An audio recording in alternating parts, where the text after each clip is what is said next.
officers and staff of WFTU, delegates to the 17th Congress, World Trade Union Congress, sisters and brothers, compañeras y compañeros, comrades. My name is Cliff Smith. I'm the business manager of the United Union of Roofers, Waterproofers, and Allied Workers Local 36 in Los Angeles, California, USA. Affiliated to the Building and Construction Trades Department of the American Federation of Labor, Congress of Industrial Organizations, AFL-CIO. I'm proud to be attending with my wife, Kiana, our daughters, Messiah and Selah. I'm humbled to carry international solidarity greetings from the 653 good standing members of Local 36. Salute to the heroic warriors of South Africa. We join in recognizing, I think, the 80th birthday of Winnie Mandela last week. Salute to Kosatu. Under the familiar battle cry, an injury to one is an injury to all. Local 36 stands in unity and struggle with a national strike and International Day of Action proclaiming, we demand decent work and a living wage, for we are workers and not glorified slaves. Salute to the students of South Africa in their fight for the democratic right to free public higher education for all against the privateers of monopoly and finance capital. And gratitude to our sisters and brothers here who have lifted this conference throughout with their song and their spirit. As the American poet Amiri Baraka said, the spirit descends in song. Malcolm X said that when you realize that you are part of the majority, you approach your problems as if the odds are on your side rather than the odds are against you.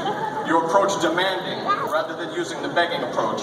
El-Hajj Malik al-Shabazz was assassinated at age 39 by the same people who murdered Patrice Lumumba for calling forth the Organization of African American Unity. Martin Luther King Jr. then said that he could no longer criticize the any means necessary stance of those oppressed in the ghettos.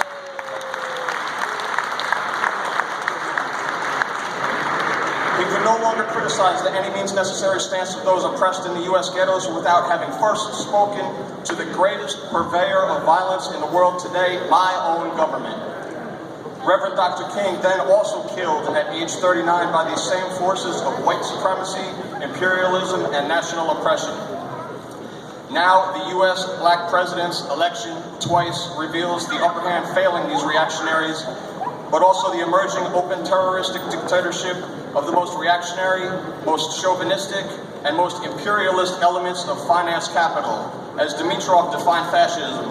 And now we mark our calendars by the open terroristic slaughter by American police of younger and younger peoples from the U.S. geographic oppressed black and brown nations.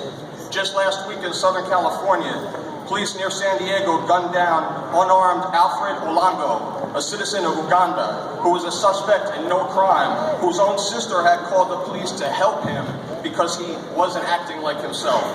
As W.E.B. Du Bois said, America will accept black people on the basis of democracy, or America will cease to exist.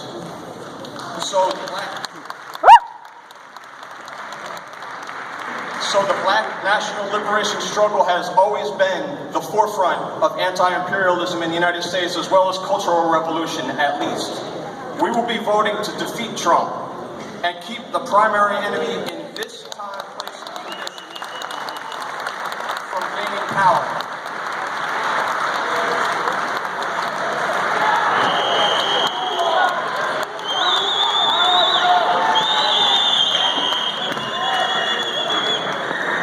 Mao Zedong said, fight your enemies one at a time.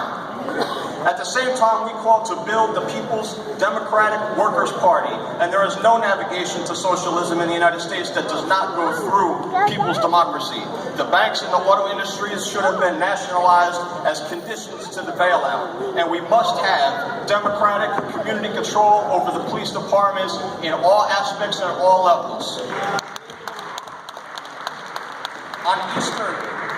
On Easter of this year, I had the great honor to join the United States Labor delegation to Dublin and Belfast, Ireland, along with the president of the California State Building and Construction Trades Council, Robbie Hunter, our international president, Kinsey Robinson, the head of the national AFL-CIO Building and Construction Trades Department, Sean McGarvey, and the International President of the Laborers Union, Terry O'Sullivan, to commemorate the 100th anniversary of the Easter Uprising by labor leader James Connolly to demand liberation and unification of the oppressed Irish nation and the end of English colonialism and imperialism. Speaking of the universality and particularity of contradictions. But James Connolly also said, if you remove the English army tomorrow and hoist the green flag over Dublin Castle, unless you set about the organization of the Socialist Republic, your efforts would be in vain. England would still rule you. She would rule you through her capitalists, through her landlords, through her financiers, through the whole array of commercial and individualist institutions she has planted in this country and watered with the tears of our mothers and the blood of our martyrs. So our first internal struggle remains to defeat opportunism and revisionism. And as a dual Irish citizen myself, I do not mind saying that Ireland joined Scotland and London in opposing the English fascist-led anti-immigrant worker Brexit. And I see that the day before yesterday, one of these stinking UKIP Brits got introduced face first to the hardwood floor. On September 11th of 2001, I was working on a roof con tres de mis vecinos mexicanos, with 3 of my Mexican neighbors on the New Jersey coastline across from Manhattan, New York City, where we could see that morning the smoke pouring across the horizon. And we looked at each other and put our hammers down. And one of them said simply, "Bush." And we picked our hammers back up and went back to work. And this is called the concrete analysis of concrete conditions and class consciousness. But Lenin updated the manifesto call with the onset of imperialism to workers and oppressed peoples and nations of the world unite.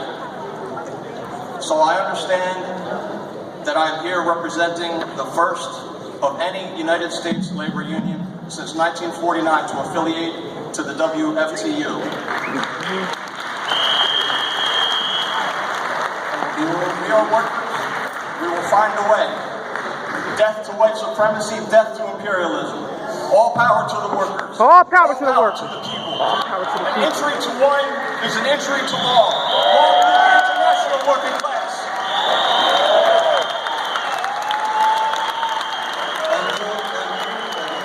As a token of solidarity, I would like to present.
Thank you, dear cameras. Thank you.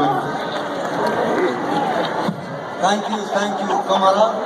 The speaker now is Mr. Ali Mahidin from Lebanon. And the coming speaker from India, Mr. Vinil. الصديق والرفيق